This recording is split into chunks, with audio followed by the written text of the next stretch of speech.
The Untold Story of Cocaine. Cold Open. December 2nd, 1993. 3:15 p.m. Medellin, Colombia. A phone rings in a middle-class neighborhood called Los Olivos. The man who answers it has been on the run for 16 months. He spent $2 million per month staying hidden. He's killed over 10,000 people to stay free. His name is Pablo Escobar. And in exactly 12 minutes, he'll be dead. But here's what nobody tells you about that phone call.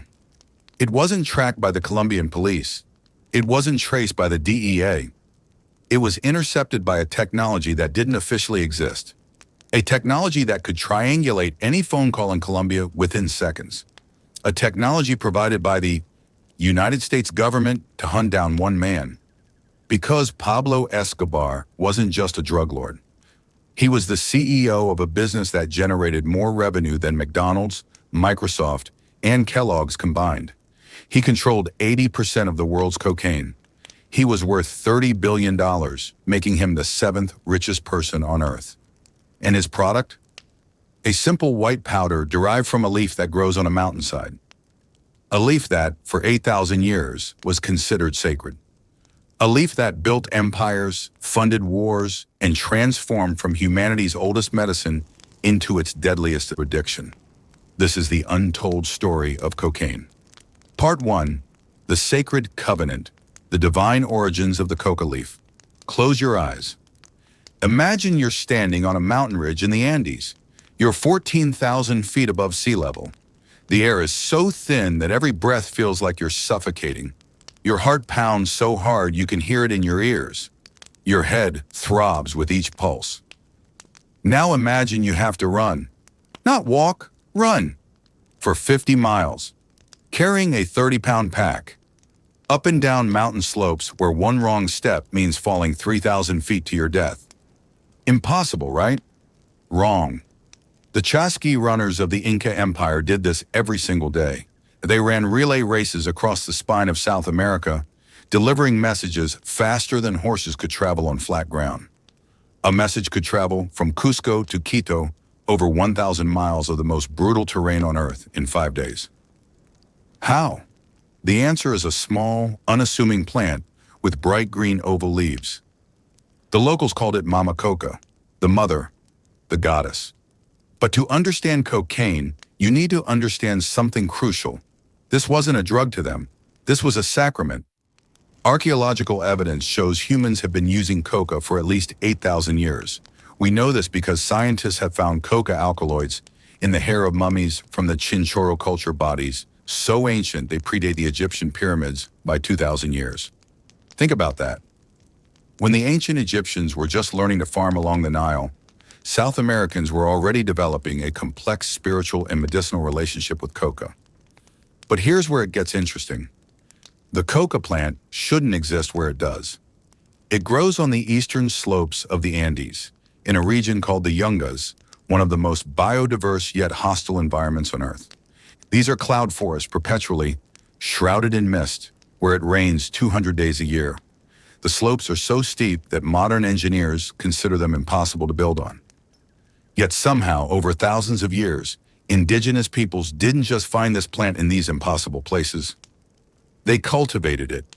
Stone. They structures that turned vertical cliff faces into farmable land. These weren't simple walls. They were engineering marvels with sophisticated drainage systems, temperature regulation through thermal mass, and soil composition specifically designed for coca cultivation. Built terraces. Massive. The Tiwanaku culture, which flourished from 300 to 1000 AD, built coca terraces that are still functional today. Let me repeat that.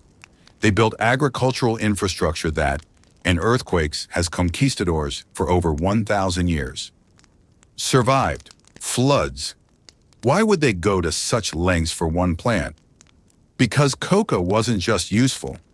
It was transformative.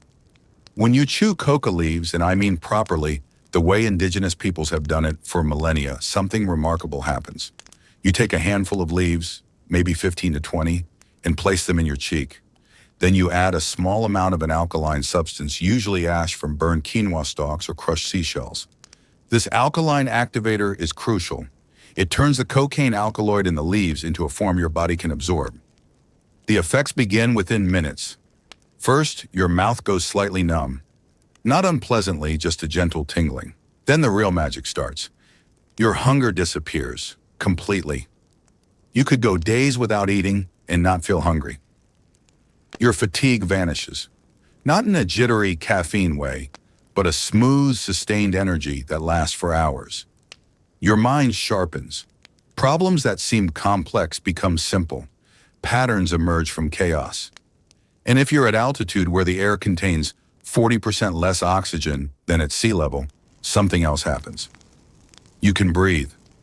The coca leaf dilates your blood vessels, increases your red blood cell count, and enhances oxygen absorption. It's like someone suddenly turned on the oxygen in a room where you've been suffocating.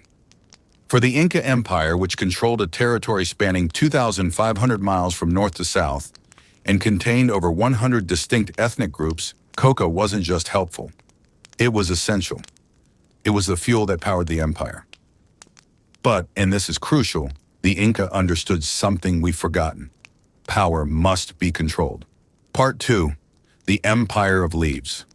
How coca built the largest empire in pre-Columbian America. The year is 1450. The Inca Empire is at its height. From Colombia to Chile, from the Pacific Ocean to the Amazon rainforest, 12 million people live under the rule of the Sapa Inca, the divine emperor, the son of the sun. This is an empire without written language, without the wheel, without iron tools. Yet they built Machu Picchu, a city in the clouds made from stones so precisely cut you can't slip a knife blade between them. They built a road network of 25,000 miles, longer than the distance around the Earth's equator. They performed successful brain surgeries with a survival rate of 80% better than European hospitals would achieve 400 years later.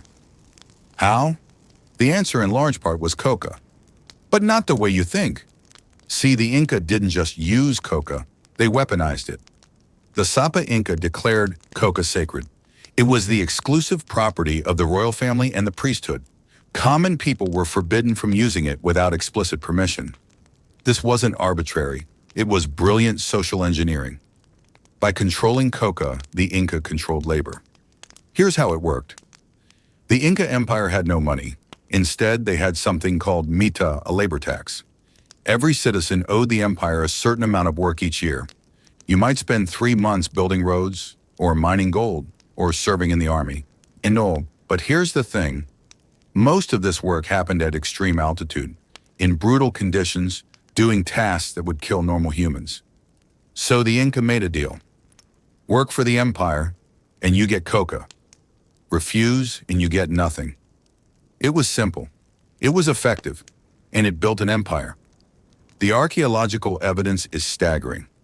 At major construction sites like Machu Picchu and Sacsayhuaman, archaeologists have found massive coca storage facilities. These were industrial-scale distribution centers capable of storing tons of dried leaves, small warehouses. But the Incas' most ingenious use of coca was in their communication system. Remember those chasqui runners I mentioned? They were the nerve system of the empire. Without writing, everything depended on oral messages carried by these runners. A rebellion in Chile, a harvest report from Ecuador, a declaration of war, all of it traveled through the lungs and legs of the chasqui. Each runner was stationed at a tambo, a relay station positioned along the royal roads. When a runner arrived with a message, the next runner was already prepared, coca leaves packed, ready to sprint to the next station. The Spanish conquistador, Pedro Cieza de León, who witnessed this system in operation, wrote in 1553, "They run with such speed that horses cannot overtake them. I have seen them cover 50 leagues in a single day, which seems impossible for men who eat so little." What he didn't understand was that coca wasn't just giving them energy, it was rewiring their metabolism. Modern science has confirmed what the Inca knew intuitively. Coca leaves contain 14 work different synergistically. Yes, cocaine is one of them, but at a concentration of less than 1%. The other econine, hygrin, and cuscigrin have their own effects. Together they, alkaloids, including increase glucose metabolism in the brain by 30%, enhance oxygen utilization at cellular level, suppress appetite while maintaining blood sugar levels, reduce lactic acid buildup in muscles, the increased production of dopamine and norepinephrine. In other words, coca doesn't just make you feel less tired. It literally makes you superhuman. But the Incas' monopoly on coca served another purpose, a darker purpose. It was a tool of empire, a method of control so effective that when the Spanish arrived, they would adopt it wholesale. Because in 1532, everything changed. Part 3, The Conquistador's Dilemma, when Catholic zealots met the Devil's Leaf. 15 o'clock, 23 o'clock, November 16th, 1532. The town of Cajamarca, high in the Peruvian Andes. Francisco Pizarro stands with 168 Spanish conquistadors. They're surrounded by 80,000 Inca warriors. The odds are 500 to 1. By sunset, the Inca Empire will be decapitated, its emperor captured, its army scattered. And the Spanish will discover something that horrifies them more than human sacrifice. They'll discover coca. To understand what happened next, you need to understand the Spanish mindset. These weren't just soldiers. They were religious zealots, convinced they were doing God's work. They had just spent 700 years fighting the Moors, driving Islam from the Iberian Peninsula. They saw the world in binary, Christian or heathen, saved or damned, good or evil. And when they saw indigenous people chewing coca states, entering communing with their gods, leaves, trance, they saw the work of Satan himself. The first Spanish accounts of coca are hysterical. They describe indigenous people as possessed by demons, their use of coca as witchcraft, the plant itself as the devil's leaf. Father Pablo José de Arriaga, writing in 1621, declared, "The coca plant is the greatest tool of the devil to keep these Indians in their idolatry and error." The Catholic Church's response was swift and brutal. In 1551, the First Council of Lima officially banned coca. Indigenous people caught using it faced punishment ranging from whipping to death. Coca fields were burned, sacred groves were destroyed, thousands of years of agricultural declared heretical. Knowledge was. But then the Spanish discovered Potosi, and everything changed. Potosi is a mountain in modern-day Bolivia, but calling it a mountain doesn't do it justice. Potosi is a geological freak, an entire mountain made of silver ore. The Spanish called it Cerro Rico, the Rich Hill. When they discovered it in 1545, it contained the largest silver deposit in human history. To give you perspective, Potosi would produce 60% of all the world's silver in the 16th century. The phrase "worth of Potosi" entered multiple languages, unimaginable wealth, as synonym. But there was a problem. Potosi sits at 15,827 feet above sea level. At that altitude, the air pressure is half what it is at sea level. Water boils at 185 degrees Fahrenheit instead of 212 degrees Fahrenheit. A simple walk leaves you gasping. Physical labor is almost impossible. The Spanish tried to work the mines themselves. They started dying immediately. Altitude sickness killed them in days. Those who survived couldn't dig more than a few pounds of ore before collapsing. The Spanish had found the greatest treasure in the Americas, and they couldn't extract it. So they turned to forced indigenous labor. Through a corrupted version of the Inca meta system, they conscripted tens of thousands of indigenous men to work the mines. These workers were forced to stay underground for 6-month periods, sleeping in the tunnels, never seeing daylight. The conditions were unimaginable. 4. The temperature in the mines varied from freezing near the surface to over 100 degrees Fahrenheit in the depths. The air was poisoned with mercury vapors from the refining process. Cave-ins navigated were near vertical shafts using leather ropes and notched logs, carrying 100-pound bags of ore on their backs. Constant. Workers. The Spanish mine owners expected workers to last 6 months. Most died in 2. And then someone history doesn't record who made a suggestion that would change everything. Give them coca. The transformation was immediate. Workers who received coca could work 48-hour shifts without rest. They needed half the food rations. They could carry twice the weight. The death rate, while still horrific, dropped significantly. Suddenly, the same Spanish authorities who had banned coca as satanic were encouraging then requiring its use. The hypocrisy was staggering. The Bishop of Cusco, who had previously declared coca users heretics deserving of death, now owned 3 of the largest coca plantations in Peru. The Jesuits, who had burned coca fields as gardens of the devil, were now among the largest coca producers in South America. By 1573, the Spanish colonial government didn't just legalize coca. They taxed it. The coca tithe became one of the largest sources of revenue for the Catholic Church in South America. In some years, it exceeded the revenue from gold. But here's the part that nobody talks about. The Spanish didn't just adopt the Inca coca system. They perfected it. Under the Inca, coca was payment for labor. Under the Spanish, it became the labor itself. Workers were paid in coca leaves, which they needed to survive the work, which they could only get by working. It was the perfect trap. A worker would enter the mines at age 15. By 25, if he was still alive, he was too damaged to work. His lungs were destroyed by dust and mercury. His body was broken from carrying ore. His mind was shattered from years underground. But he was also completely addicted to coca. Not in the way we understand addiction today. This wasn't about getting high. This was about physiological damage from years of altitude work would kill him in weeks. Survival without coca, so he sent his sons to the mines. And the cycle continued. By 1600, Potosi was the largest city in the Americas, with a population of 200,000 larger than London, Paris, or Rome. It had 36 churches, 14 dance halls, and 800 gambling houses. It was said that even the horses were shod with silver. All of it built on coca and corpses. Conservative estimates suggest 1 million indigenous people died in the Potosi mines over 3 centuries. Some historians put the number at 8 million. Each ton of silver extracted cost 10 human lives, and every single one of those deaths was fueled by coca. But the Spanish exploitation of coca was just the beginning. Because in the 19th century, European scientists would discover something the Inca never could have imagined. How to extract the power of coca and concentrate it into pure crystalline form. Part 4, the German discovery, the birth of the world's most dangerous molecule.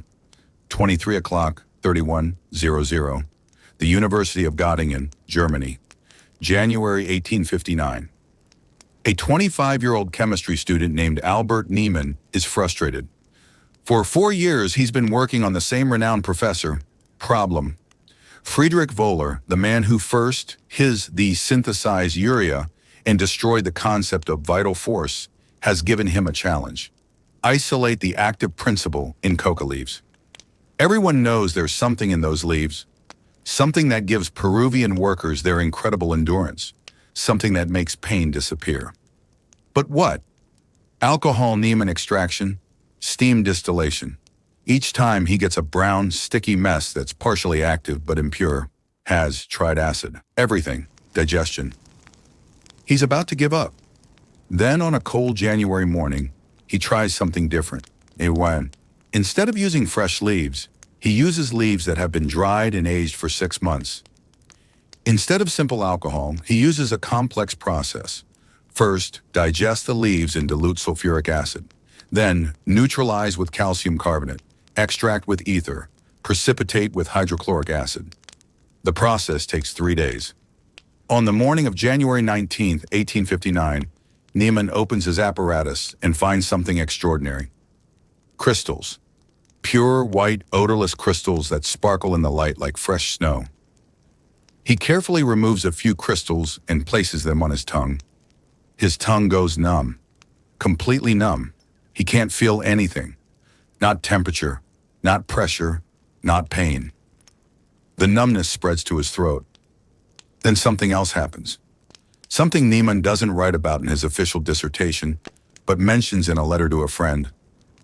The most remarkable sensation of well-being and power, as if I could accomplish anything, as if all the world's problems were suddenly simple.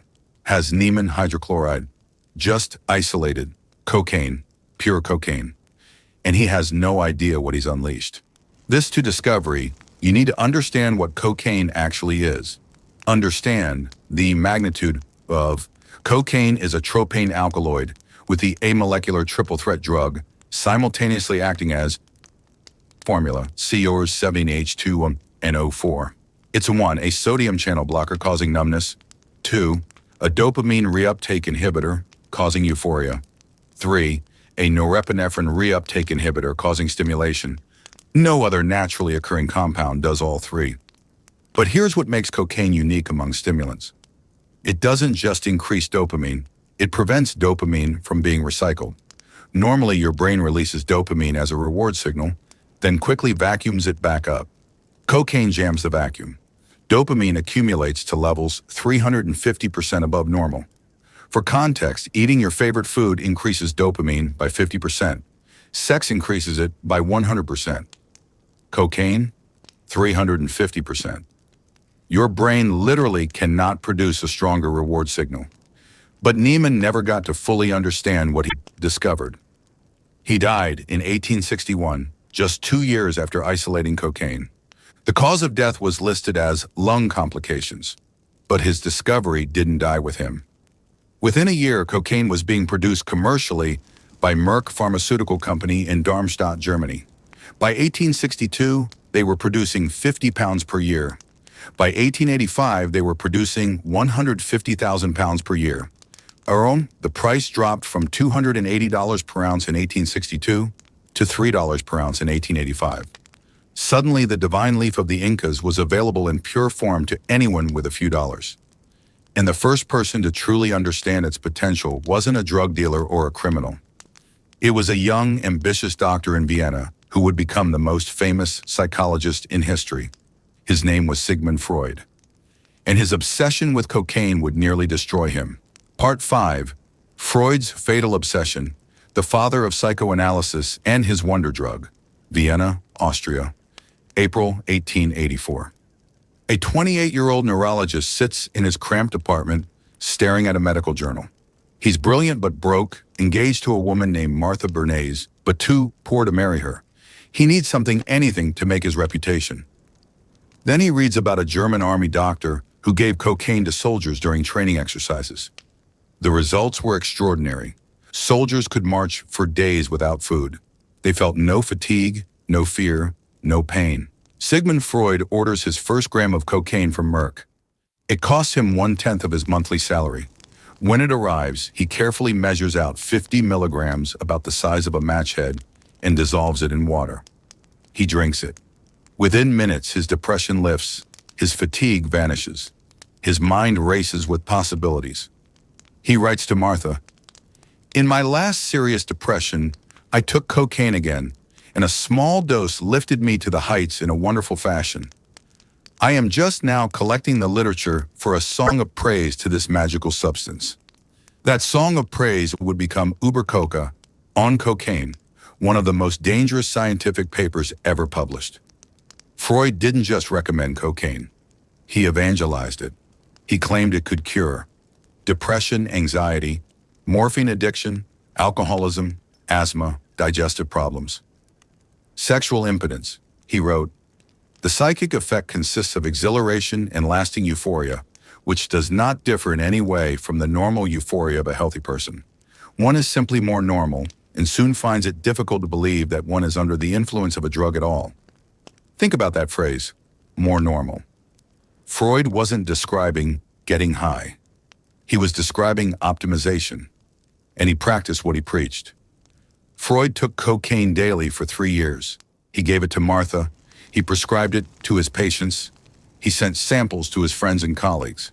He wrote to his friend Wilhelm Fliess, "I take very small doses regularly against depression and indigestion, and with the most brilliant success." But Freud's most fateful decision involved his best friend, Ernst von Fleischl-Marxo. Fleischl-Marxo was everything Freud wanted to be: wealthy, aristocratic, brilliant. He was also dying. Years earlier, while performing an autopsy, Fleischl-Marxo had cut his thumb.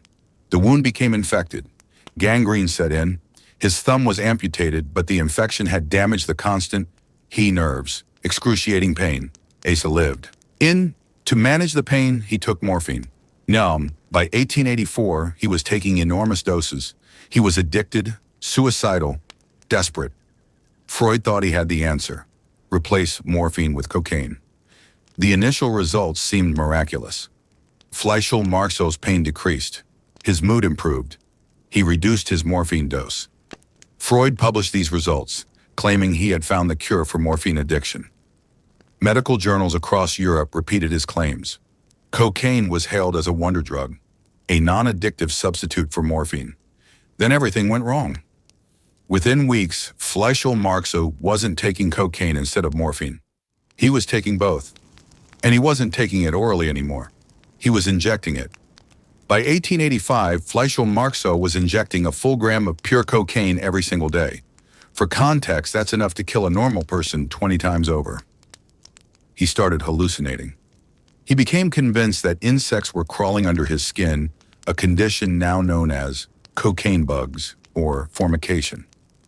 He would tear at his flesh with his fingernails, leaving bloody gouges. He insisted that snakes were living in his walls. Freud watched his best friend descend into madness, and he kept giving him cocaine.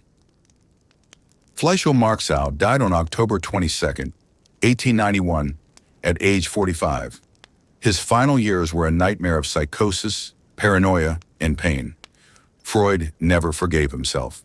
He later wrote, "I had been the first to recommend the use of cocaine in 1885, and this recommendation had brought serious reproaches down on me. The misuse of that drug had hastened the death of a dear friend." But by then it was too late. Freud's endorsement had launched a global cocaine epidemic. By 1885, cocaine was everywhere. Parke-Davis Pharmaceutical Company was selling cocaine cigarettes, cocaine powder, and a cocaine solution that could be injected directly into veins. They marketed it with the slogan, "It supplies the place of food, makes the coward brave, the silent eloquent, and renders the sufferer insensitive to pain." Doctors prescribed cocaine for everything from hay fever to hemorrhoids. Dentists used it as an anesthetic. Officially, the recommended cocaine as a treatment, leading to widespread nasal use among the upper classes. Hay, fever, association. And in America, a pharmacist in Atlanta was about to create a drink that would spread cocaine to every corner of the nation. A drink that would become the most recognizable brand on earth. Part 6, The American Elixir, How Coca-Cola Conquered the World. Atlanta, Georgia, May 8, 1886. A 54-year-old pharmacist named John Stith Pemberton is desperate. He's a Confederate veteran wounded at the Battle of Columbus. Like thousands of Civil War veterans, he became addicted to morphine while recovering from his injuries. For 20 years, he's been searching for a cure for his own addiction. He's alcohol, derivatives, various patent medicines. Tried everything. Opium, nothing works. Then he reads about Vin Mariani, a French wine infused with coca leaves that's become the most popular drink in Europe. Pope Leo XIII carries a flask of it. Thomas Edison swears by it. Queen Victoria drinks it daily. Pemberton decides to create an American version. He calls it Pemberton's French Wine Coca. But there's a problem. Atlanta has just passed temperance laws. Alcohol is banned. So Pemberton does something ingenious. He removes the wine and replaces it with something else. Carbonated water infused with sugar, caffeine from cola nuts, and cocaine from coca leaves. He calls his new creation Coca-Cola the Temperance Drink. The original formula, discovered in Pemberton's own handwriting in 1979, contained 8.46 milligrams of cocaine per 6-ounce serving, 34 milligrams of caffeine sugar equivalent to 9 teaspoons vanilla, orange, lemon, nutmeg, cinnamon, coriander, and neroli phosphoric acid for bite. Let me put that cocaine content in perspective. A modern line of cocaine is about 75 milligrams. So each Coca-Cola contained about 1/6 of a line of cocaine. That might not sound like much. But remember, people weren't doing one Coke and stopping. The advertising encouraged drinking it throughout the day for that tired feeling. Some people were drinking 10, 12 Coca-Colas per day. That's 2 lines of cocaine every day in a soft drink marketed to children. The original Coca-Cola advertisements, which you can still find in archives, are shocking by modern standards. Coca-Cola revives and sustains, the ideal brain tonic for headache and exhaustion, relieves mental and physical fatigue. One 1885 advertisement specifically marketed it to scientists, scholars, poets, divines, lawyers, physicians, and others devoted to extreme mental exertion. In other words, performance enhancement for knowledge workers. Sound familiar? Within 5 years, Coca-Cola was sold in every state in America. By 1895, Pemberton was dead, ironically, from stomach cancer likely caused by his morphine addiction, but Coca-Cola lived on. The new owner, Asa Griggs Candler, was a marketing genius. He gave away millions of free sample coupons, the first company to do so. He on everything: calendars, clocks, fans, lamps, scales, thermometers. Put Coca-Cola. Advertisements. By 1899, he was spending $100,000 per year on advertising, equivalent to $3.5 million today. But Candler had a problem. People were starting to notice the effects of cocaine. By 1900, newspapers were running sensational and cocaine stories, coke-crazed Negroes. The racial element was deliberate and vicious. White America was terrified that cocaine would give Black Americans superhuman strength and remove their natural subservience. About fiends. The Atlanta Constitution ran a headline in 1901. Negro cocaine fiends are new Southern menace. The New York Times published an article claiming cocaine made Black people impervious to bullets. It was all lies, racist propaganda designed to justify violence and oppression. But it worked. By 1903, public pressure forced Coca-Cola to remove cocaine from its formula. But here's the part nobody knows. They didn't remove coca. To this day, Coca-Cola imports tons of coca leaves every year. The Stepan Company in Maywood, New Jersey, has the only DEA license to import coca leaves into the United States. They process 100 metric tons of coca leaves annually. The cocaine is extracted and sold to Mallinckrodt Pharmaceuticals for medical use. The decocainized leaves are sent to Coca-Cola for flavoring. That's right. Every single Coca-Cola still contains coca, just not the cocaine. But removing cocaine from Coca-Cola didn't end America's cocaine problem. It just pushed it underground. And that's when things got really dark. Part epidemic. 7. The first American. When cocaine became a street drug. 47 0055 00. New York City. 1910.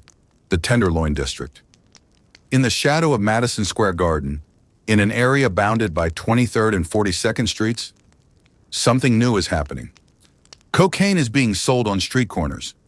Not in pharmacies, not by doctors, by dealers. For the first time in history, cocaine has become a street drug. And the customers aren't who you'd expect.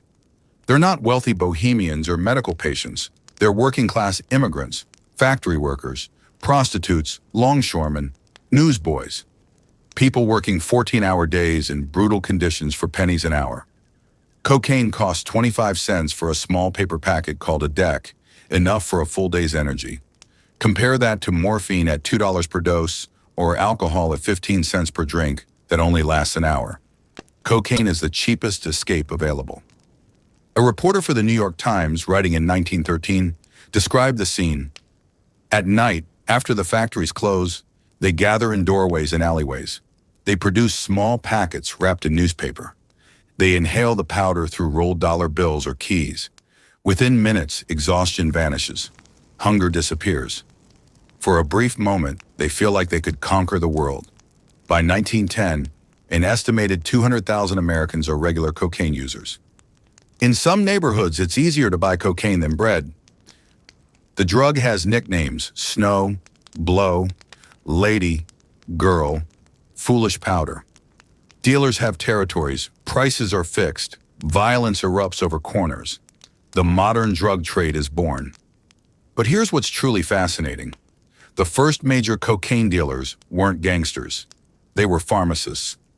When the Harrison Narcotics Act of 1914 made cocaine illegal without a prescription, thousands of pharmacists had stockpiles of legal cocaine worth fortunes. What do you think they did with it? Some destroyed it. Most didn't. A pharmacist named Samuel Bell in Brooklyn had 50 pounds of pure cocaine when the law changed. That's 22,000 grams. At street prices, worth about $100,000, equivalent to $3 million today. He started selling it through a network of patients who had prescriptions. When authorities caught on, he moved to selling through intermediaries. When that became too risky, he started cutting the cocaine with lactose and selling smaller amounts to more dealers. He created the template for modern drug distribution. Import pure, cut it multiple times, distribute through layers of dealers, maximize profit. By 1920, cocaine had transformed American cities.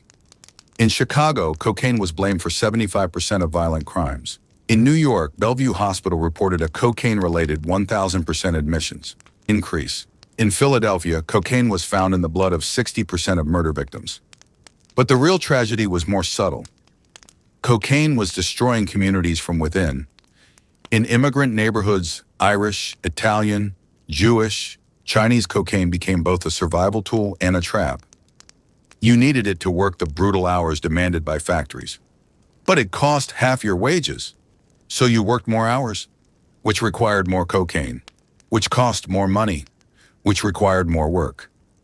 It was an inescapable cycle. An Italian immigrant named Giovanni Russo, interviewed in 1915, described it. First, I take it to work. Then I take it to not feel tired after work.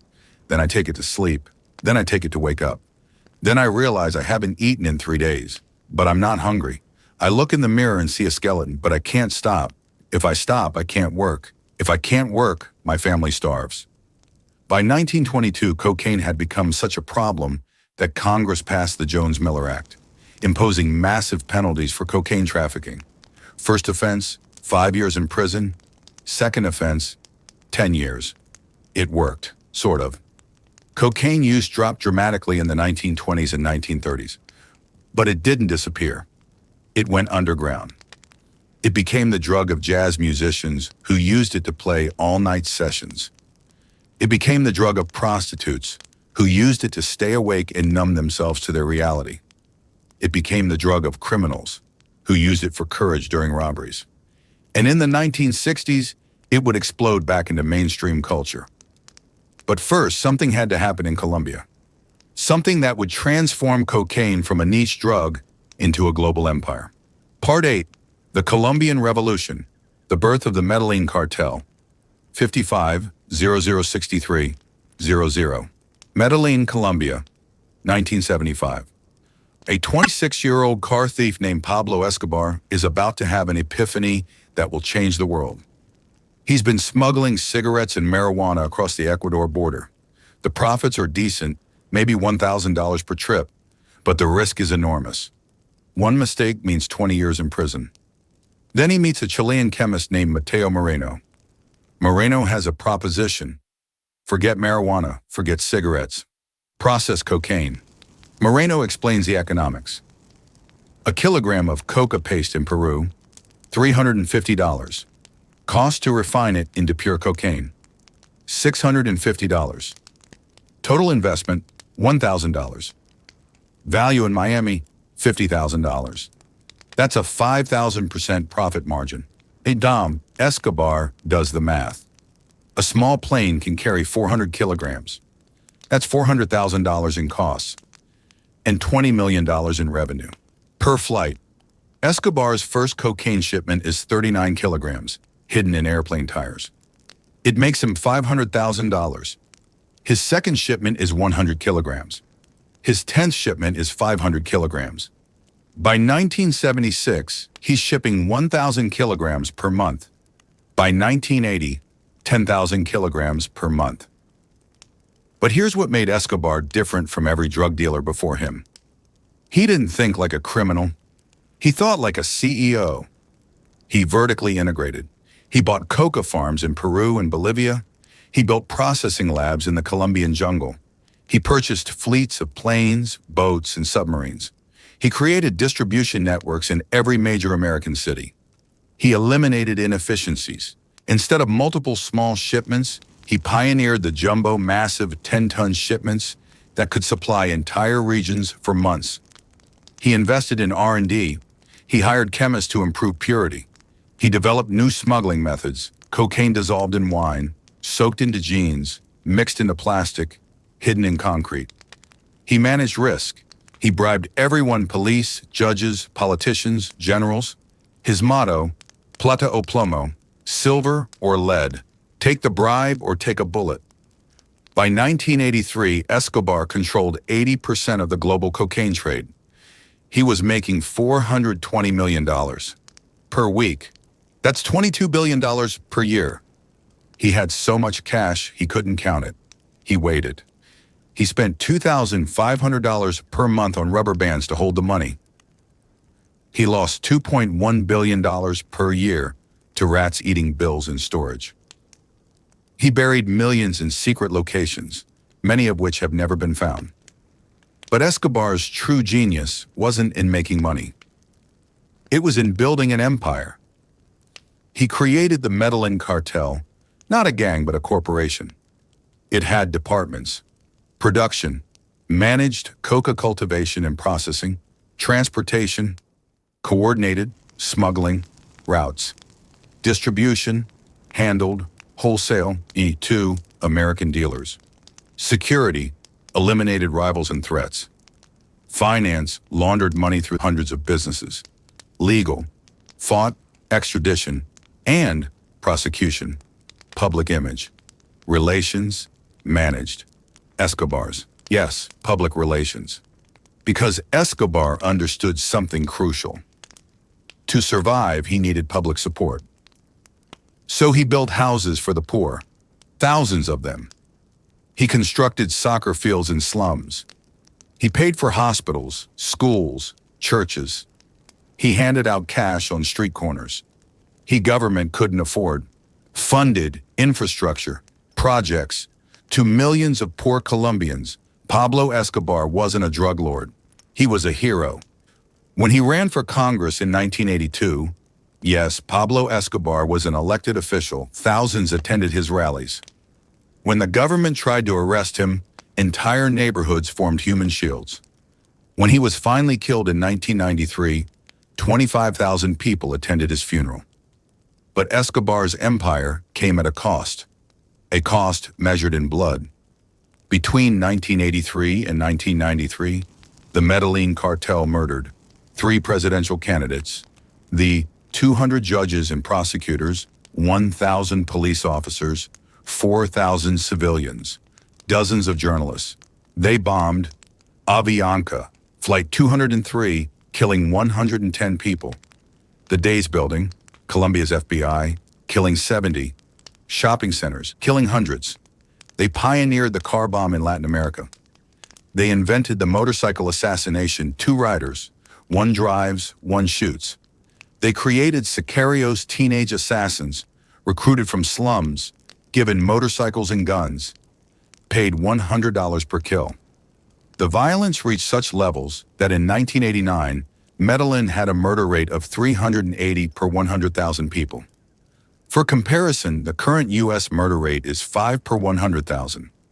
Medellin was literally the most dangerous city in human history. But here's the insane part. The violence only increased demand for cocaine. Every news story about Escobar made cocaine more desirable, notorious, glamorous. By 1985, 5.7 million Americans were regular cocaine users. By 1988, that number had doubled. Americans were spending $140 billion per year on cocaine. That's more than the entire GDP of most countries. And then someone discovered how to make cocaine even more profitable and more destructive. Part 9. The Crack Revolution. When cocaine became a weapon of mass destruction. 63-0071-00. South Central Los Angeles, 1984. A tennis scholarship student turned drug dealer named Ricky Donald Ross.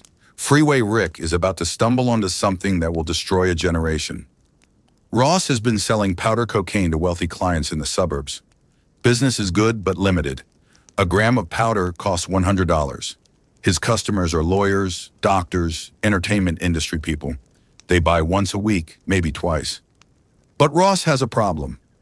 The customers he really wants to reach the thousands of working-class people in South Central can't afford $100 for a gram. Then a Nicaraguan dealer named Danilo Blandon changes something everything. That if you cook powder cocaine with baking soda and water at exactly the right temperature, it forms solid chunks. These chunks, rocks, can be smoked. The high from smoking cocaine is different from snorting it. When you snort cocaine, it takes 3 or 5 minutes to reach your brain. When you smoke it, it takes 8 seconds. The difference is everything. Smoking crack delivers a concentrated blast of cocaine directly to the brain through the lungs. The euphoria is instant, overwhelming, absolute. But it only lasts 5 and 10 minutes. Then comes the crash. And the crash from crack isn't like the gradual come down from powder cocaine. It's a cliff. One moment you're God. The next moment you're in hell. And the only way out of hell? Another hit. Ross realized he could take a gram of powder cocaine worth $100, cook it into crack, and divide it into 20 rocks worth $5 each. Same cocaine, same total price. But now anyone with $5 could try it. And because the high was so short, they'd be back in 15 minutes for more. A powder cocaine user might spend $100 a week. A crack user would spend $100 a day, sometimes $1,000 a day. Ross started cooking crack in his mother's kitchen. Within a year, he was moving 100 kilos of cocaine per week. Within 2 years, he was making $2 million per day. But Ross was just one dealer in one city. The crack formula spread like a virus. By 1985, crack was in New York, Detroit, Chicago, Miami, Houston, Philadelphia. By 1986, it was in every major American city. By 1987, it was in small towns, rural areas, places that had never seen hard drugs. The statistics are staggering. In 1984, 50,000 crack users in America. 1985, 500,000 crack users. 1986, 2 million crack users. 1988, 4 million crack users. But devastation. The numbers don't capture. Crack didn't just addict people, it destroyed them. A powder cocaine user might maintain a job, a family, a life for years. A crack user lost everything in weeks. The addiction was instant and absolute. Studies showed that 80% of first-time crack users became addicted immediately, not after weeks or months of use. After one hit, crack addicts would sell everything they owned for another rock. Their cars, their homes, their children's toys. Then they'd sell themselves. The rise of crack coincided with an explosion in prostitution. Women who had never considered sex work found themselves trading their bodies for $5 rocks. Men who had never committed crimes found themselves robbing, stealing, killing for crack money. The emergency rooms filled with crack overdoses, crack babies, crack psychosis. Crack babies became a national obsession. Doctors reported infants born addicted, underweight, brain damaged. The media claimed a generation of children would be permanently disabled. Much of the crack baby epidemic was later found to be exaggerated poverty, and malnutrition caused many of the symptoms blamed on crack, but the fear was real. And so was the violence. Crack turned drug dealing from a business into a war. Unlike powder cocaine, which was sold in private, crack was sold on street corners. Corners became territory. Territory became worth killing for. In Los Angeles, the Crips and Bloods went from neighborhood gangs to drug armies. In 1980, Los Angeles had 200 gang-related murders. By 1988, it had 1,500. The crack wars had begun. In New York, murder rates tripled. In Washington, D.C., the murder rate hit 80 per 100,000, higher than most war zones. Children were caught in crossfire. Innocent families were killed in drive-by shootings. Entire neighborhoods became no-go zones. But here's the part that nobody talks about. The CIA knew where the crack cocaine was coming from, and they let it happen. Freeway Rick Ross's supplier, Danilo Blandon, was a Nicaraguan exile raising money for the Contras, the rebel army fighting the socialist Sandinista government. The Contras were backed by the CIA as part of President Reagan's anti-communist foreign policy. Congressional investigations later revealed that the CIA knew the Contras were trafficking cocaine. They knew that cocaine was being turned into crack. They knew it was destroying American cities, and they looked the other way. Because stopping communism was more important than stopping crack. A 1989 Senate subcommittee report stated, the Contra drug links included payments to drug traffickers by the U.S. State Department. Let that sink in. The traffickers, U.S. government, was paying. Drug, who were importing cocaine. That was being turned into crack. That was destroying American cities. The crack epidemic wasn't just a drug crisis. It was a foreign policy crisis, a moral crisis, a betrayal of American citizens by their own government. By 1990, crack had destroyed inner-city America. But crack was just cocaine in a different form. The real enemy was still powder, and it was about to get a new kingpin.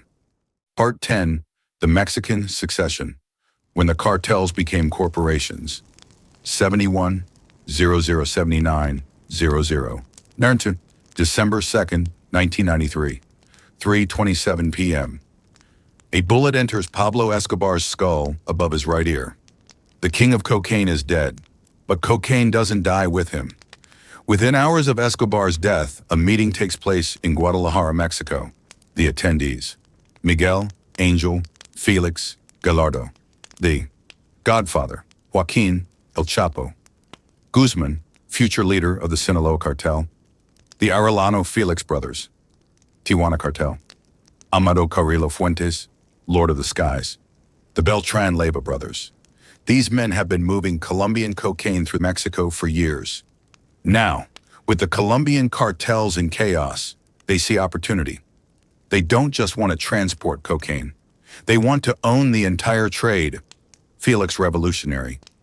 Gallardo proposes something. Instead of fighting over territory like the Colombians, they'll divide Mexico into plazas, exclusive territories for each cartel.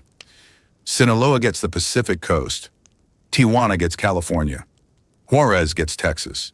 The Gulf Cartel gets the eastern routes. Everyone wins. No war. Just business. For a few years it works. The Mexican cartels operate like Fortune 500 companies. They have HR departments that recruit employees. They have accounting departments that manage billions in revenue. They coordinate thousands of shipments. Have logistics departments that they have R&D departments that develop new smuggling techniques. Amado Carrillo Fuentes epitomizes this corporate approach. He's called Lord of the Skies because he owns 27 Boeing 727 aircraft, not small planes, commercial jets. He removes the seats, fills them with 10 tons of cocaine each, and flies them directly from Colombia to Mexico. In one day, he can move more cocaine than Pablo Escobar moved in a month. By 1997, Carrillo Fuentes is worth $25 billion. He dies during plastic surgery, trying to change his appearance. His death triggers the first crack in the Mexican peace. Because unlike corporations, cartels don't have peaceful transitions of power. The Tijuana cartel, run by the Arellano Felix brothers, decides they want Juarez. The Juarez cartel fights back. Bodies start appearing. First dozens, then hundreds, then thousands. By 2006, the Mexican drug war has begun in earnest.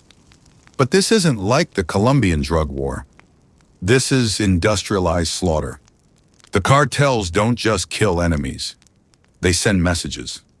Bodies are dismembered with parts scattered across cities. Heads are left in public squares. Victims are dissolved in acid pozolewa, they call it, after the Mexican stew. Videos of torture and execution are posted online. The violence serves a purpose. Terror is advertising. Each brutal murder tells rivals, this is what happens if you challenge us. Each public display tells civilians, we own this place. Each video tells the government, you can't stop us. And they're right. The Mexican government can't stop them because the cartels have done something the Colombians never managed. They've captured the state, not just through bribes, though the bribes are massive. The Sinaloa cartel spends $1 billion per year on corruption. That's more than the entire budget of the Mexican Attorney General's office. They've captured the state through cartel members become police officers. Police officers become mayors. Mayors become governors. Governors become federal officials. In 2008, Operation Cleanup reveals that the cartels have informants at the highest levels of government. The head of Mexico's organized crime unit is on the Sinaloa payroll. The federal police chief is working for the Beltran-Leyva cartel. Interpol's information to cartels. Mexico, chief, is passing. By 2010, entire regions of Mexico are narco-states. In Michoacan, the Knights Templar cartel controls every aspect of life. They tax businesses. They run the police. They decide who can run for office. They even control the price of tortillas. But the real innovation of the Mexican cartels isn't violence or corruption. It's diversification. The Mexican cartels realized something the Colombians never did. Why just sell drugs? If you control territory, you control everything in that territory. So they expand. Extortion. Every business pays. Protection. Kidnapping. 10,000 per year by 2010. Human trafficking. 80,000 people per year. Oil theft, stealing $1 billion per year from Pemex. Mining, controlling iron ore exports to China. Agriculture, controlling avocado and lime production. Logging, illegal timber worth billions. The Sinaloa cartel alone has operations in 50 countries. They're not a drug cartel anymore. They're a multinational corporation that happens to sell drugs. And their CEO is a 5'6" inches man from the mountains of Sinaloa who never finished elementary school. Joaquin El Chapo Guzman. By 2009, Forbes lists him as the 41st most powerful person on earth. Above presidents, above CEOs, above generals. Because El Chapo controls something more valuable than oil, more powerful than armies. He controls the supply of the most addictive substance on earth to the largest drug market on earth. And business is about to get even better. Because in 2016, something happens that transforms the cocaine trade forever.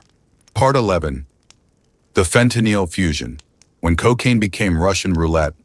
79 0087 00. Shanghai, China. 2014. In a laboratory funded by the Chinese government, chemists are working on a problem: how to create synthetic opioids that are technically legal. Chinese law bans specific drugs, but if you change a single molecule, create anew the variant, government specifically bans that variant. It's not illegal until it's a game of chemical cat and mouse. The chemists create fentanyl analogs: carfentanil, acetylfentanyl, furanylfentanyl. Each one is slightly different. Each one is technically legal. Each one is incredibly powerful. Carfentanil is 10,000 times stronger than morphine. It's used to tranquilize elephants. A dose the size of a grain of salt can kill a human. These chemicals are shipped to Mexico. The cartels see an opportunity. Fentanyl is perfect for drug trafficking. It's synthetic, no need for cocoa farms. It's potent. A kilo of fentanyl equals 50 kilos of heroin in doses. It's cheap, costs $4,000 to produce, sells for $1.2 million. It's easy to smuggle, fits in an envelope. Initially, the cartels add fentanyl to heroin. Users love it. The high is more intense. Dealers love it. They can stretch their product. Then someone has an idea. What if we put fentanyl in everything? In fake prescription pills, in methamphetamine, and in cocaine. This is where everything goes wrong. See, heroin users have opioid tolerance. Their bodies are somewhat adapted to opioids. Cocaine users don't. Cocaine and opioids are opposite drugs. Cocaine is depressants. You know it's a stimulant. Opioids. Cocaine users have zero tolerance for opioids. So when a cocaine user unknowingly takes fentanyl, they die immediately. The first fentanyl-laced cocaine deaths appear in 2016. By 2017, they're epidemic. By 2020, they're the leading cause of overdose deaths. The statistics are staggering. 2015, 52,000 total overdose deaths in America. 2017, 70,000 overdose deaths. 2019, 81,000 overdose deaths. 2021, 107,000 overdose deaths. Over 70% involve fentanyl. Many of the victims thought they were using cocaine. They do a line at a party. They feel strange. They collapse. They're dead in minutes. Their friends can't save them. Paramedics can't save them. They're gone. The rapper Mac Miller dies from cocaine laced with fentanyl. The actor Michael K. Williams dies from cocaine laced with fentanyl. Thousands of unknown victims die from cocaine laced with fentanyl. But here's what's truly terrifying. The dealers often don't know their cocaine contains fentanyl. It happens during production, transportation, or cutting. A dealer uses the same scale for fentanyl and cocaine. A few invisible grains remain. Those grains end up in a batch of cocaine. Someone dies. Or a smuggler transports fentanyl and cocaine in the same vehicle. Microscopic amounts cross-contaminate. Someone dies. Or a cartel deliberately adds fentanyl to increase potency. Hundreds die. By 2022, buying cocaine is Russian roulette. You might get pure cocaine. You might get cocaine with a little fentanyl that makes you feel strange. You might get cocaine with enough fentanyl to kill you instantly. There's no way to know. Test available. Strips exist, but aren't widely. Most users don't test their drugs. They trust their dealers. Their dealers trust their suppliers. Their suppliers trust the cartels. The cartels don't care. Every death is just a statistic, a cost of doing business, a rounding error in billions of profit. The DEA estimates that the Sinaloa and Jalisco cartels are now producing 100 million fake pills containing fentanyl per year. Many are pressed to look like prescription medications, Xanax, Percocet, Adderall. Many contain cocaine. All are potentially lethal. The cartels have created the perfect product. Instantly addictive, incredibly profitable, potentially deadly, and completely ubiquitous. In 2023, fentanyl is found in 40% of cocaine samples, tested by the DEA, 50% of methamphetamine samples, 80% of heroin samples, 90% of fake prescription pills. The age of pure drugs is over. Everything is contaminated. Everything is dangerous. Everything is potentially lethal. And the body count keeps rising. 300 Americans die every day from drug overdoses. That's a 9/11s every 10 days. A Vietnam War every 6 months. And unlike those tragedies, this one isn't ending. It's accelerating. Part 12, The Invisible War. How Cocaine Cartels Conquered America Without Firing a Shot. 87 0095 00. Phoenix, Arizona. 2023. A suburban neighborhood. House in a middle class. From the outside, it looks like any other home. 2-car garage, well-maintained lawn, American flag on the porch. Inside, it's a distribution center for the Sinaloa cartel. The basement contains 500 kilograms of cocaine, 200 kilograms of methamphetamine, 1 million fentanyl pills, $5 million in cash. The neighbors have no idea. This house is one of thousands across America. The cartels aren't invading America with armies. They're colonizing it with infrastructure. In every major American city, the cartels have stash houses for storing drugs, count houses for processing money, communication centers for coordinating operations, safe houses for hiding personnel, trap houses for retail distribution. They operate like terrorist cells. Each cell is independent. If one falls, the others continue. Each cell has limited knowledge. Members know there's immediate contacts, nothing more. Each cell is expendable. If compromised, it's abandoned immediately. The DEA estimates there are 50,000 cartel members operating in the United States. Not dealers working for the cartels, actual cartel members. Mexican nationals sent to America to manage operations. They don't look like drug dealers. They drive minivans. They shop at Costco. Their kids play Little League. They blend in perfectly. Meanwhile, they're managing billion-dollar operations. A single cartel cell in Chicago might control 50 street-level dealers, 10 wholesale buyers, 5 money launderers, annual revenue of $100 million. Multiply that by hundreds of cells across America. The cartels are making $150 billion per year from American drug sales. That's more than the GDP of Ukraine. But here's what's truly insidious. The cartels have learned from corporate America. They've franchised. Just like McDonald's doesn't run every restaurant, the cartels don't run every drug operation. They license their brand and supply chain to American gangs. The Sinaloa cartel works with the Latin Kings in Chicago, MS-13 on the East Coast, the Aryan Brotherhood in prisons. Hundreds of local gangs nationwide. These gangs get reliable supply at wholesale prices.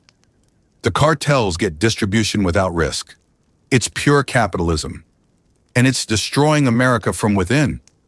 In 2023, drug overdoses kill more Americans than car accidents, gun violence, suicide, HIV/AIDS at its peak. Combined, every American knows someone affected by the drug crisis. A family member addicted to opioids. A friend who died from fentanyl.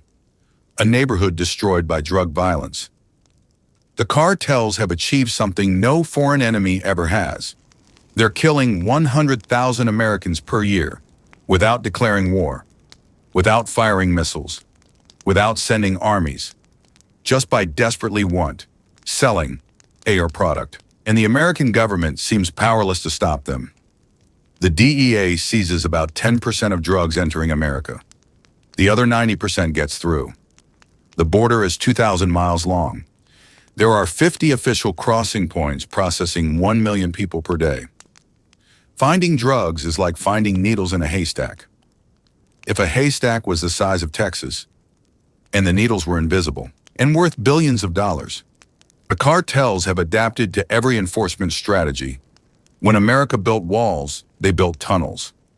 When America watched the ground, they used drones.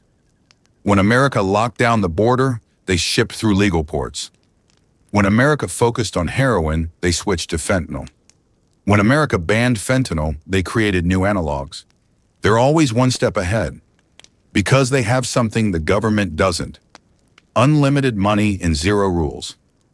The DEA's annual budget is $3 billion. The Sinaloa cartel makes that in a month. The DEA has to follow laws, respect rights, build cases. The cartels kill anyone who opposes them. It's not a fair fight. It never was. Part 13. The Ecological Holocaust. How Cocaine is Destroying the Planet. 95-00-103-00. The Amazon Rainforest. 2023. From above, it looks like cancer. Dark green forest suddenly gives way to brown scars. Patches of death spreading through the world's lungs. Each scar is a coca plantation. Each plantation is an ecological disaster. To understand the environmental cost of cocaine, let's follow the process. Step 1. Deforestation. Coca grows best on steep, forested slopes between 1,500 and 6,000 feet elevation. Exactly where the most biodiverse forests on Earth exist. To plant 1 hectare of coca, farmers clear 4 hectares of forest. Why 4? Because coca exhausts soil in 2-3 years. Farmers must constantly clear new land. Since 2000, coca cultivation has destroyed 2.5 million acres of forest. That's an area larger than Lebanon. Gone forever. Step 2. Chemical contamination. Converting coca leaves to cocaine requires massive amounts of chemicals. Sulfuric acid to extract alkaloids, cement to neutralize acid, gasoline to dissolve paste, acetone to purify crystals, Hydrochloric acid to create cocaine hydrochloride. For every gram of cocaine produced, 4 liters of gasoline are used, 20 grams of sulfuric acid, 10 grams of cement, various other chemicals, that's for 1 gram. The world produces 2,000 tons of cocaine annually. That's 2 billion grams, 8 billion liters of gasoline, 40 billion grams of sulfuric acid. Where do these chemicals go after use? Directly into the ground and water. No treatment, no containment, just dumped. In Colombia alone, cocaine production dumps 370,000 the environment annually. Tons of chemicals into. These chemicals don't just disappear. They flow into streams. Streams flow into rivers. Rivers flow into the Amazon. The Amazon flows into the Atlantic. The contamination spreads hundreds of miles from production sites. Step 3. Biodiversity collapse. The Andean cloud forests where coca grows contain more biodiversity per square meter than anywhere else on Earth. These forests are home to 10% of all bird species, 5% of all mammal species, 15% of all plant species. Many exist nowhere else. When coca cultivation destroys these forests, species go extinct. Not endangered. Extinct. Gone forever. Scientists estimate coca cultivation has driven 100 plus species to extinction. We'll never know the exact number. Many species go extinct before we even discover them. Step 4. Erosion and desertification. Coca is usually grown on steep slopes. When forests are cleared, there's nothing to hold the soil. Rain washes it away. In Colombia's coca regions, erosion rates are 100 times normal. Entire mountainsides are collapsing. In Nam, soil that took thousands of years to form disappears in months. Once the soil is gone, nothing grows. Not coca, not forest, nothing. The land becomes desert, permanent wasteland. Step 5. Water destruction. Cocaine processing requires enormous amounts of water. 1 kilogram of cocaine uses 650 gallons of water. This water processing chemicals becomes contaminated. It's dumped untreated into water sources. In Peru's coca regions, 90% of water sources are contaminated. Rivers that indigenous peoples have used for millennia are now poison. Fish die instantly when exposed to cocaine runoff. Amphibians, frogs, salamanders are disappearing. Entire aquatic ecosystems are collapsing. Step 6. Climate impact. Deforestation for coca releases 20 million tons of CO2 annually. That's equivalent to 4 million cars. But it's worse than just CO2 release. These forests were carbon sinks absorbing CO2. When they're destroyed, we lose that absorption capacity. The net climate impact is double. Released CO2 from deforestation, lost CO2 absorption from missing forests. The hidden war, government's cultivation through aerial spraying, have tried to stop coca from to glyphosate on 4 million acres. 1994, 2015, Colombia sprayed. The results. Minimal impact on coca, farmers replanted immediately. Massive impact on legal crops, destroyed. Contamination of water supplies. Health problems in exposed populations. Further environmental destruction. The cure was worse than the disease. The final irony. The environmental destruction from cocaine is invisible to users. Someone doing a line in Manhattan doesn't see the dead rivers in Peru. Someone partying in London doesn't see the extinct species in Colombia. Someone getting high in Tokyo doesn't see the eroded mountains in Bolivia. Every gram of cocaine represents 4 square meters of destroyed forest, 650 gallons of contaminated water, 370 grams of toxic waste, unknown species extinctions. The true cost of cocaine isn't measured in dollars or lives. It's destruction. Measured in permanent. Ecological. We're literally snorting the rainforest. And once it's gone forever. Part 14. The corruption machine. How drug money bought the world. 103 00 111 00. HSBC Bank Headquarters, London, England, 2012. Investigators make a discovery that should have collapsed the global financial system. HSBC, one of the world's largest banks, has been laundering money for drug cartels. Not small amounts. $881 million. The investigation reveals Mexican cartels would walk into HSBC Mexico with boxes of cash. The bank had special teller windows sized to fit drug money boxes. Their ignored laundering procedures. They own anti-money. They classified Mexico as low risk, despite obvious cartel activity. HSBC's punishment? A $1.9 billion fine. No executives went to prison. But the bank was too big to fail. The message was clear. If you're big enough, you can launder drug money with impunity. The HSBC wasn't alone. Wachovia Bank, now Wells Fargo, laundered $378 billion for Mexican cartels. Bank of America laundered $3 billion for Mexican cartels. Standard Chartered laundered $265 billion, much of it drug money.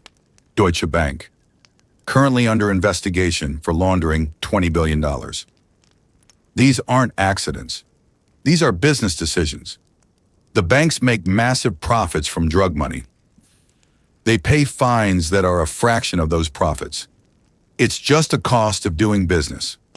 But banking is just the tip of the iceberg. Drug money has infected every level of society. Real estate. In Miami, 90% of new construction in the 1980s was financed with drug money.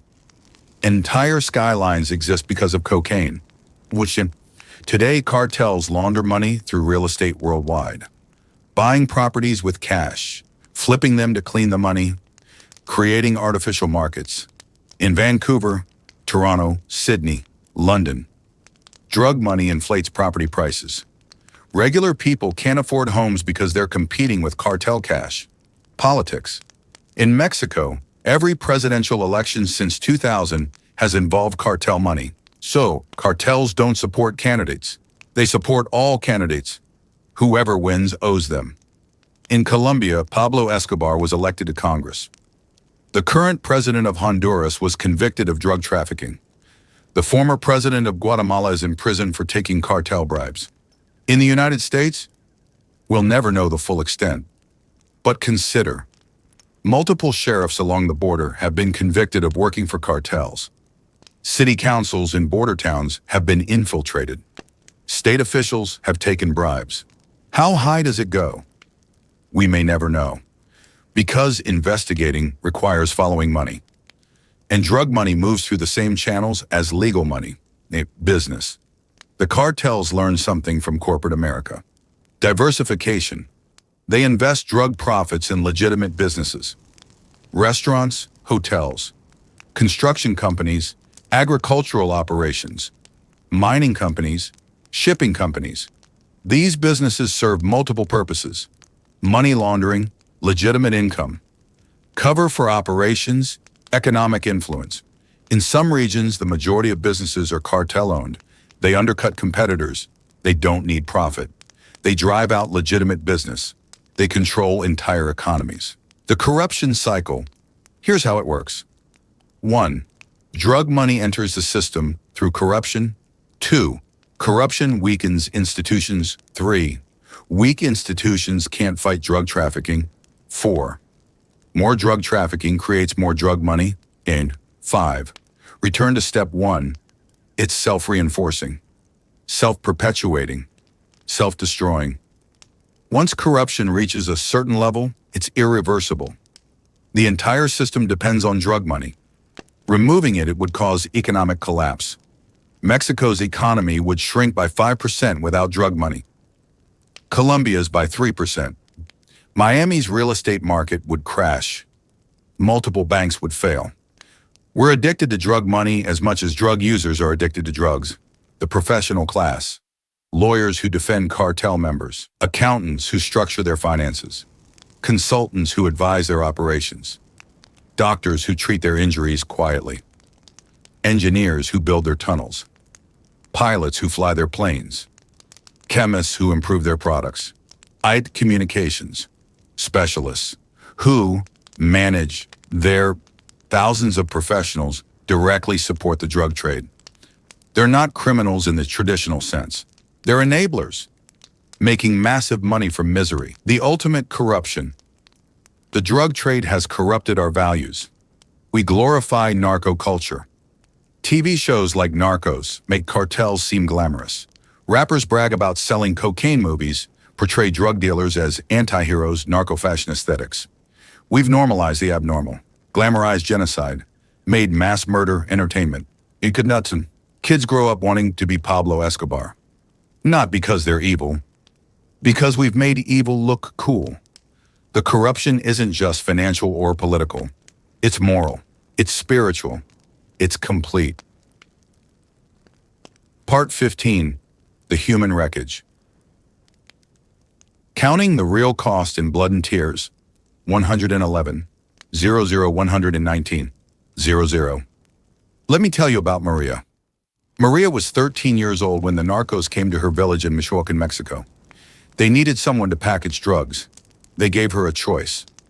Work for them or watch them kill her family. She worked 12 hours a day, packaging methamphetamine. No gloves, no mask, no ventilation. By 15, she was coughing blood from chemical exposure. By 16, she was pregnant by one of the narcos. By 17, she was dead, shot in the head when she tried to escape. Her body was dissolved in acid. Her family never found her remains. Maria is one of millions, the nameless, faceless victims of the drug trade. Not users, not dealers, just people caught in the machine. Let me tell you about James. James was a construction worker in Ohio. Hurt his back on the job in 2015. Doctor prescribed OxyContin. When the prescription ran out, pills on the street were too expensive. Someone offered him cocaine to manage the pain and stay awake for work. It was laced with fentanyl. He died in his truck during lunch break. His 8-year-old daughter found him. She still has nightmares. She always will. Let me tell you about Carlos. Carlos was a judge in Guadalajara. He tried to do the right thing, refused bribes, prosecuted cartel members. They killed his brother first, left a body on his doorstep. He didn't back down. They killed his wife in front of their children. He still didn't back down. They took his 6-year-old son. They sent him videos. I won't describe what was in them. Carlos killed himself. The cartel won. They always do. These aren't statistics. They're people. Each one had dreams, hopes, families. Each one was destroyed by cocaine. The numbers, since 1971, when Nixon declared the war on drugs, 1 million Americans have died from overdoses. 500,000 Mexicans have been murdered in drug violence. 300,000 Colombians killed in the cocaine wars. 100,000 disappeared in Latin America. Millions imprisoned. Millions more addicted, countless families destroyed. But numbers don't capture the reality. The children, 2 million American children have a parent in prison for drug crimes. 500,000 children are in foster care because of parental drug use. In Mexico, 30,000 children have been orphaned by drug violence.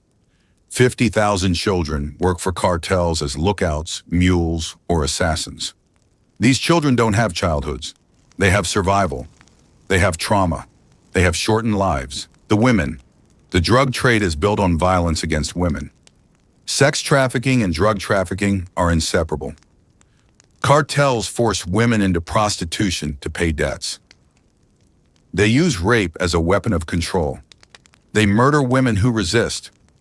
In territories are 500% higher than elsewhere. Mexico, femicide, rates, in, narco. These women aren't collateral damage.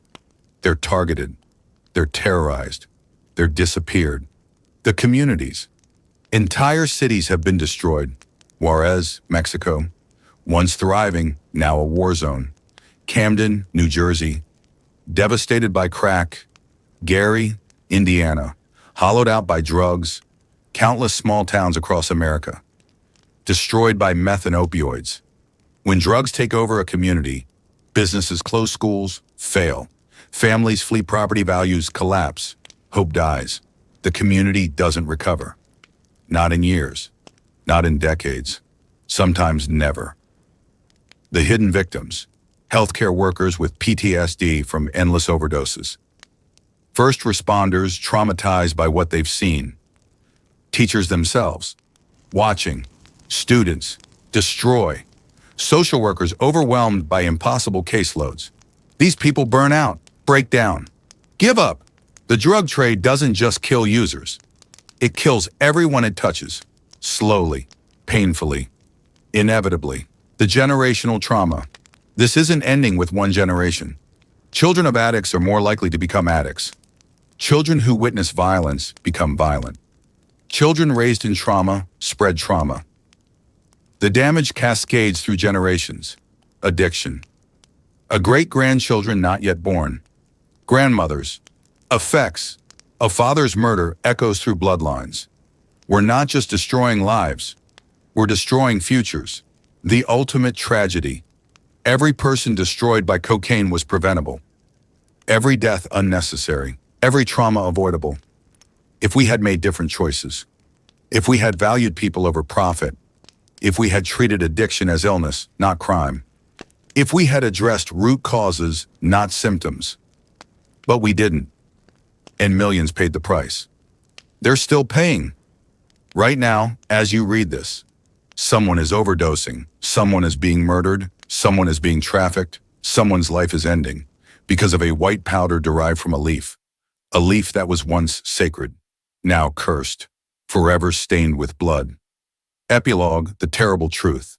What cocaine really teaches us about humanity. Here's the truth nobody wants to admit. Cocaine won, not the cartels, not the dealers, the drug itself. It beat us, completely. We threw everything at it. Military force, billions of dollars, decades of effort, hundreds of thousands of lives. And cocaine is more available than ever, cheaper than ever, more dangerous than ever. The war on drugs didn't fail. It was lost, decisively. But here's the deeper truth. We lost because we were fighting the wrong enemy. Cocaine isn't the problem. We are. Cocaine is just a chemical, inert white powder. It has no will, no purpose, no evil intent. We gave it power. We created the demand. We built the systems that turned plant into plague.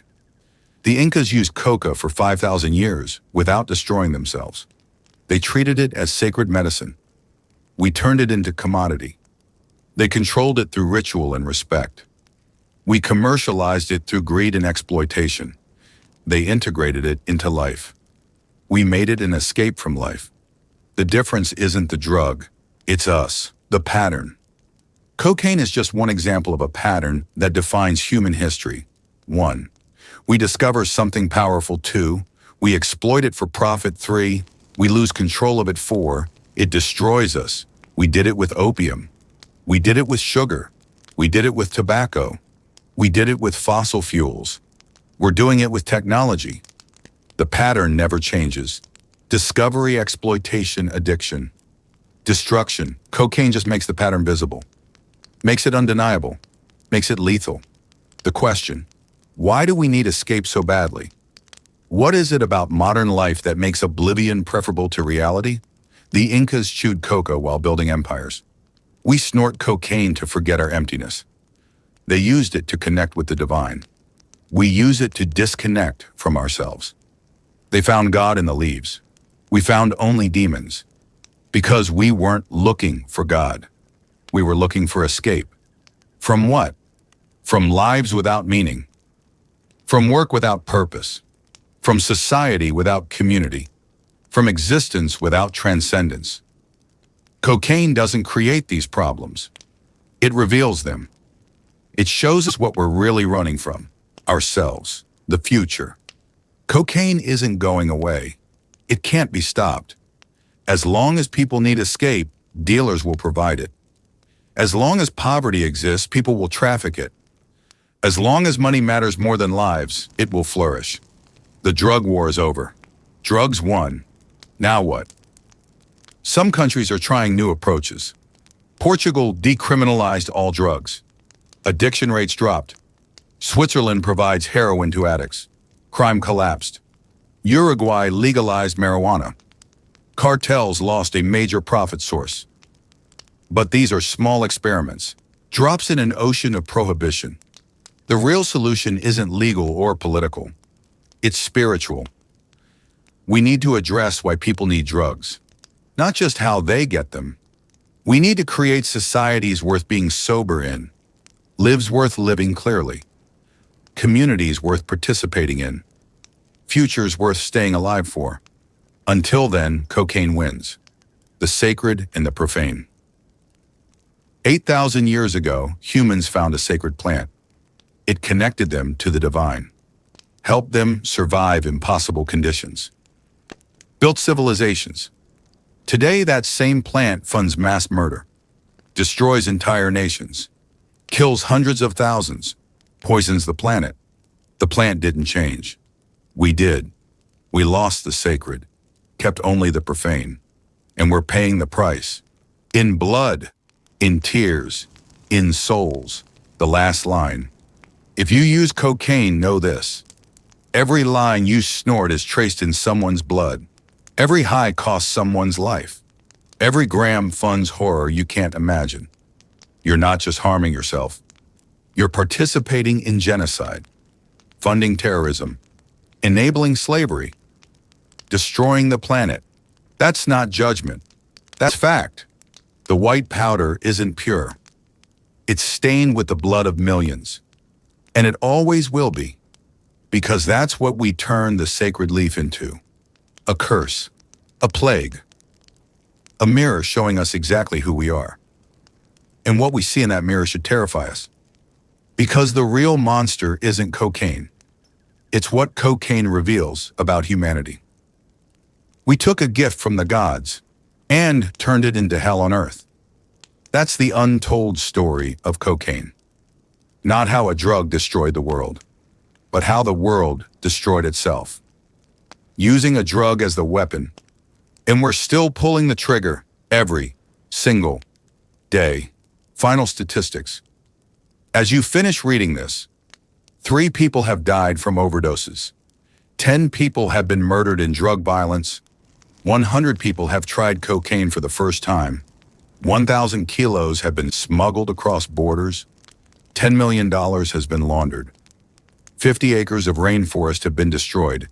This isn't history. This is happening. Right now. And tomorrow. And the day after. Until we stop it. Or it stops us. The choice is ours. But we're running out of time to make it. The white powder keeps falling. The bodies keep piling. The world keeps dying. One line at a time.